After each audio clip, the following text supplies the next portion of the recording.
नमस्कार दोस्तों, स्वागत है आपका हमारे चैनल B2A क्लासेस के एक और नई वीडियो में।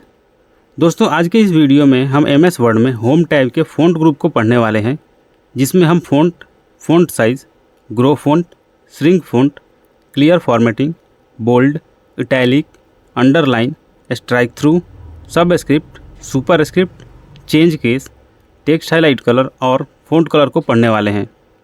तो चलिए वीडियो को स्टार्ट करते हैं। सबसे पहले हम देखते हैं फ़ॉन्ट। दोस्तों यहाँ से आप टेक्स्ट के लिए फ़ॉन्ट स्टाइल चुन सकते हैं, जैसे एरियल, टाइम्स न्यू रोमन या कैलिब्री इत्यादि।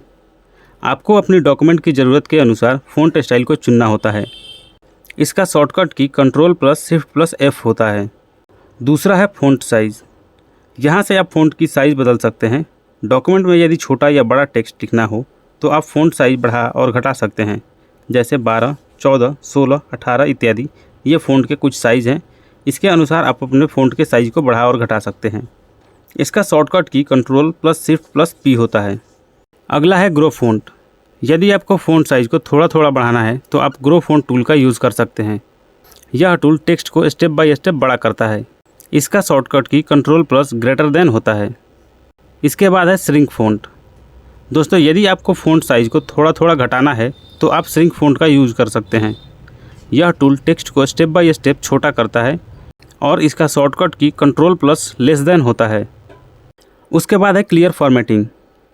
दोस्तों अगर आपने किसी टेक्स्ट पर कई तरह की फॉर्मेटिंग अप्लाई की है और आप इसे रीसेट करके सिंपल टेक्स्ट में बदलना चाहते हैं तो आप क्लियर फॉर्मेटिंग बटन का यूज़ कर सकते हैं, जो सारी फॉर्मेटिंग को हटा देता है। उसके बाद है बोल्ड। यह बटन आपके द्वारा सेलेक्ट किए गए टेक्स्ट को मोटा बना देता है, जैसे आपको नीचे यहाँ पे एग्जाम्पल में दिख रहा है। इसका शॉर्टकट की Ctrl+B होता है। अगला है इटैलिक। यह बटन आपके द्वारा सेलेक्ट किए गए टेक्स्ट को थोड़ा सा झुका देता है, यानी थोड़ा सा टेढ़ा यानी टिल्टेड कर देता है। इसका शॉर्टकट की Ctrl+I होता है। अगला है अंडरलाइन। दोस्तों यह बटन आपके द्वारा सेलेक्ट किए गए टेक्स्ट के नीचे एक लाइन इंसर्ट कर देता है, जिसका शॉर्टकट की Ctrl+U होता है। उसके बाद है स्ट्राइक थ्रू। यह बटन आपके द्वारा सेलेक्ट किए गए टेक्स्ट के ऊपर बीच से एक लाइन डालता है, जिससे टेक्स्ट क्रॉस हो जाता है। जैसे यहाँ नीचे आप इसका एग्जाम्पल देख सकते हैं। यहाँ पर एक लाइन लिखा हुआ है जिसके बीच से एक लाइन गुजरा है जो कि इसे क्रॉस कर रहा है। तो ये स्ट्राइक थ्रू के ही बदौलत हो रहा है, यानी इस लाइन में हमने स्ट्राइक थ्रू को यूज़ किया है। फिर अगला है सबस्क्रिप्ट। यह बटन टेक्स्ट को नीचे लिखने में मदद करता है। जैसे अगर आपको H2O लिखना है और 2 वहाँ पर नीचे आता है तो यहाँ पर 2 को नीचे लिखने के लिए हम सबस्क्रिप्ट का यूज़ करते हैं। इसका शॉर्टकट की Ctrl+= होता है। उसके बाद है सुपरस्क्रिप्ट।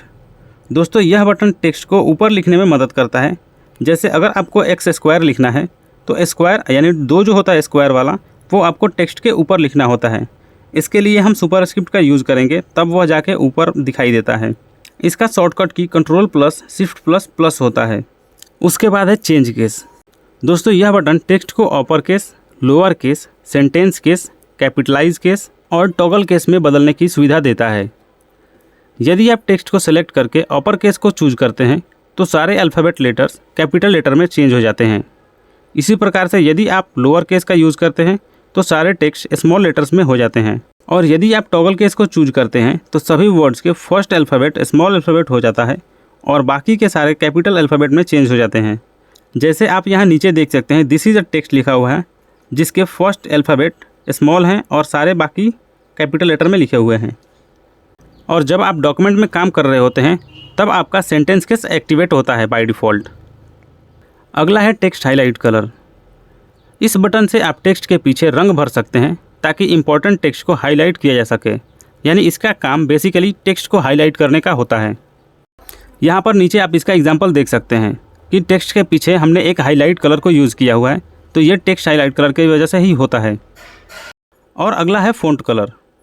इस बटन को यूज़ करने के लिए आपको टेक्स्ट को सेलेक्ट करके फ़ॉन्ट कलर वाले बटन पर प्रेस करना होता है। जो भी कलर आप सेलेक्ट किए होंगे वो आपके फ़ॉन्ट पे अप्लाई हो जाता है।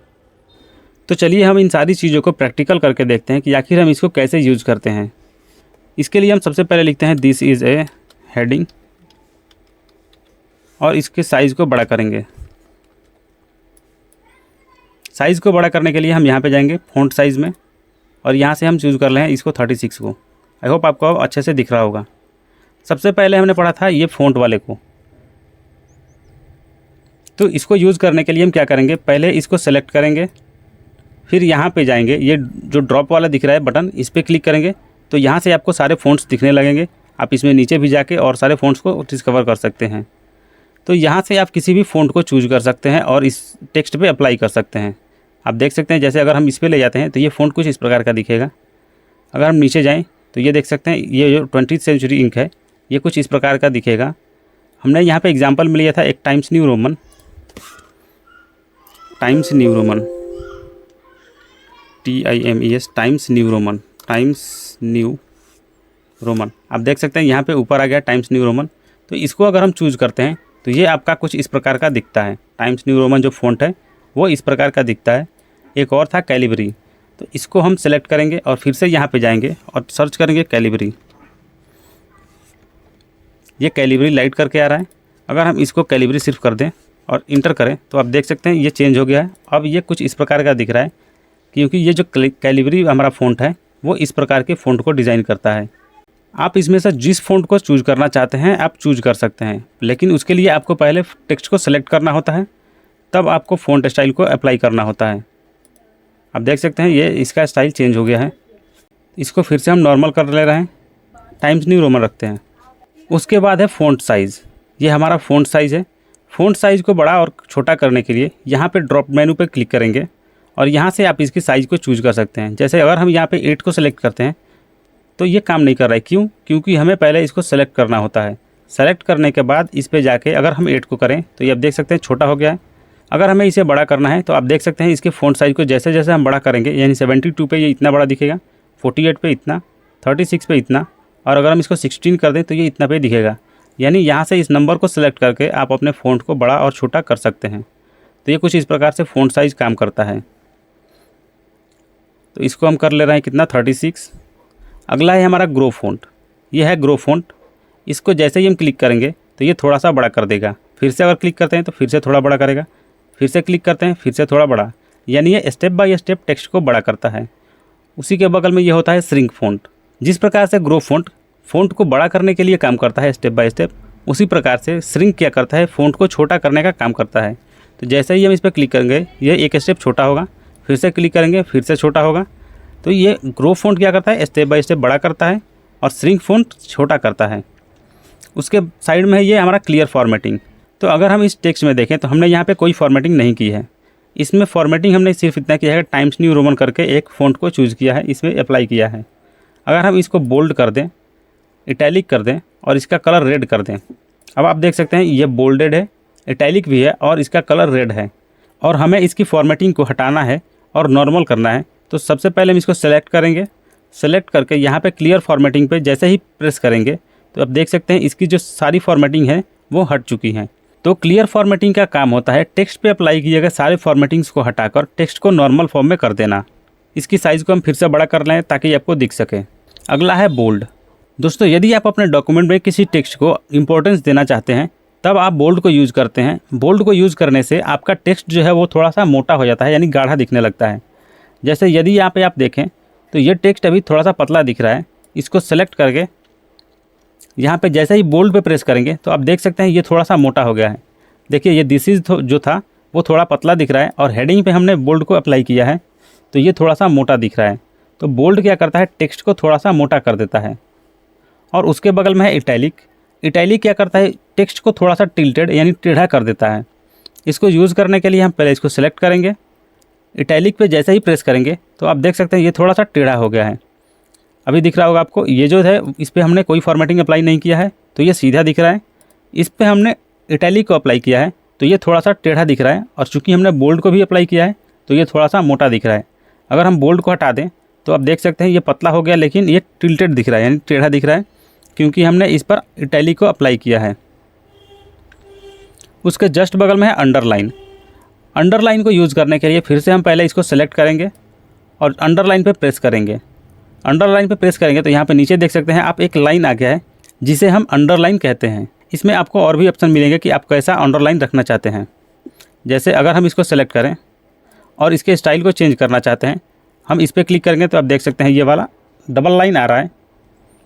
अगर हमें डॉटेड करना है तो ये डॉटेड वाले को सेलेक्ट करेंगे, डैश करना है तो डैश वाले को, और ये आप जिगजैग करना चाहते हैं तो आप जिगजैग वाले को सेलेक्ट कर सकते हैं। यहाँ से आप इसके कलर को भी चेंज कर सकते हैं। अगर हम इसके कलर को रेड कर दें तो आप देख सकते हैं इसका कलर रेड हो गया है।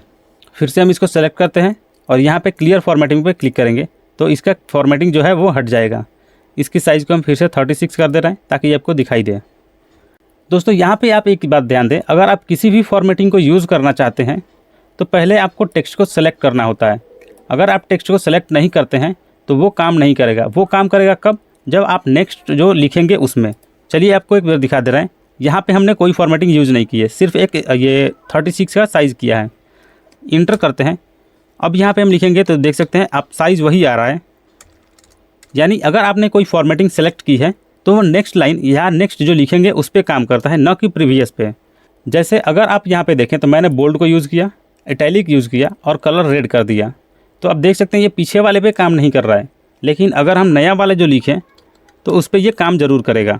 This is a new heading. यानी जब आप किसी फॉर्मेटिंग टूल को सेलेक्ट करते हैं तो वो आगे जो लिखेंगे उस पर काम करेगा। नहीं तो अगर आप पीछे वाले किसी पर यूज़ करना चाहते हैं तो आपको उसको सेलेक्ट करना होता है, फिर उस फॉर्मेटिंग को अप्लाई करना होता है। तो अगर हमें इस स्ट्राइक थ्रू को यूज़ करना है तो इसको सेलेक्ट करेंगे, स्ट्राइक थ्रू पे जाके क्लिक करेंगे तो आप देख सकते हैं इसके बीच से एक लाइन गुजर गया है जो कि इसको क्रॉस कर रहा है। तो स्ट्राइक थ्रू का काम यही होता है, किसी भी टेक्स्ट के यानी सेलेक्टेड टेक्स्ट के बीच से एक लाइन को खींच देता है। अगला है सबस्क्रिप्ट। दोस्तों सबस्क्रिप्ट का यूज़ ज़्यादातर केमिकल फार्मूला लिखने के लिए किया जाता है, या फिर यदि आप टेक्स्ट को नीचे लिखना चाहते हैं तब आप सबस्क्रिप्ट को यूज़ करते हैं। अगर हमें यहाँ पे लिखना है H2O तो हम लिखेंगे H2O कैपिटल O, फिर इसको इधर कर लाएंगे और 2 को सिलेक्ट करेंगे। 2 को सिलेक्ट करने के बाद 2 हमें नीचे चाहिए तो हम यूज़ करेंगे यहाँ पे सबस्क्रिप्ट को। जैसे ही इस पर प्रेस करेंगे तो ये 2 नीचे चला जाएगा। अब आप देख सकते हैं कि H2O जो फार्मूला होता है वह कुछ इसी प्रकार का लिखा होता है। अगर हमें लिखना है CO2 नॉर्मल लिखेंगे, फिर 2 को सिलेक्ट करेंगे और जा कर के सबस्क्रिप्ट पे प्रेस करेंगे, ये नीचे चला जाएगा। इसी प्रकार से हमारा है सुपरस्क्रिप्ट। अगर हमें लिखना है x² तो हम लिखेंगे x2 और यहाँ पे 2 को सिलेक्ट करके सुपरस्क्रिप्ट को यूज़ करेंगे। ये सुपरस्क्रिप्ट है हमारा, इस पर प्रेस करेंगे तो 2 हमारा ऊपर चला जाएगा। तो कुछ इस प्रकार से सबस्क्रिप्ट और सुपरस्क्रिप्ट काम करते हैं। फिर आगे है आपको ये चेंज केस। चेंज केस में आपको मिलता है sentence case, lower case, upper case, capitalize each word और टॉगल केस। बाय डिफ़ॉल्ट आपका जो होता है वो सेंटेंस केस चूज होता है। जैसे अगर हम इसमें देखें तो इस वाले लाइन को सेलेक्ट करते हैं, सेलेक्ट करने के बाद यहाँ पे आके सेंटेंस केस पे प्रेस करते हैं तो आप देख सकते हैं ये इसमें कुछ चेंज नहीं हुआ, यानी ये पहले से ही सेंटेंस केस में है।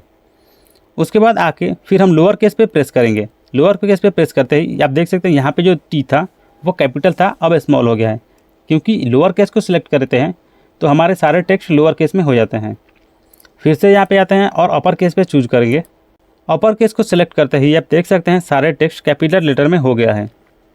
फिर नेक्स्ट है हमारा कैपिटलाइज ईच वर्ड।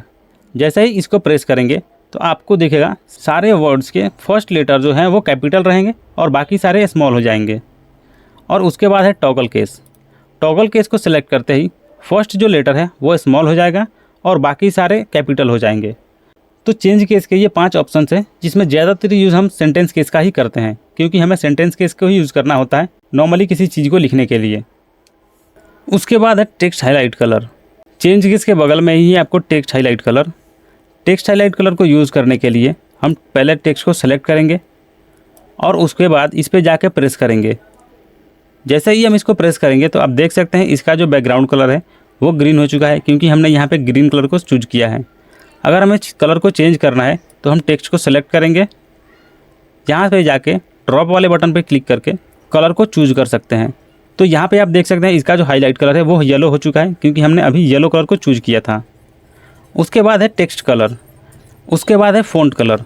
दोस्तों फ़ॉन्ट कलर को भी यूज़ करने के लिए हम पहले टेक्स्ट को सेलेक्ट करते हैं और उसके बाद जाके इस पर प्रेस करते हैं। तो चूँकि हमने पहले से ही रेड रखा है, कलर को चेंज करने के लिए यहाँ पे ड्रॉप बटन पे क्लिक करेंगे और यहाँ से आप कलर को चूज कर सकते हैं। तो ये इसका कलर चेंज हो चुका है। ये डॉट नहीं हुआ क्योंकि हमने डॉट को सेलेक्ट नहीं किया था, तो ये डॉट हमारा रेड ही रह गया। तो दोस्तों इस वीडियो में हमने MS वर्ड में होम टैब के फ़ॉन्ट ग्रुप के सभी इंपॉर्टेंट फीचर्स को स्टेप बाय स्टेप समझा है। अगर आपको यह वीडियो पसंद आया हो तो प्लीज़ वीडियो को लाइक और शेयर ज़रूर करें और ऐसा ही आसान कंप्यूटर टिप्स के लिए हमारे चैनल B2A क्लासेस को सब्सक्राइब ज़रूर कर लें ताकि आपको नई वीडियोज़ का नोटिफिकेशन मिल सके। और यदि आपको कोई सवाल है तो प्लीज़ कमेंट में ज़रूर बताएं।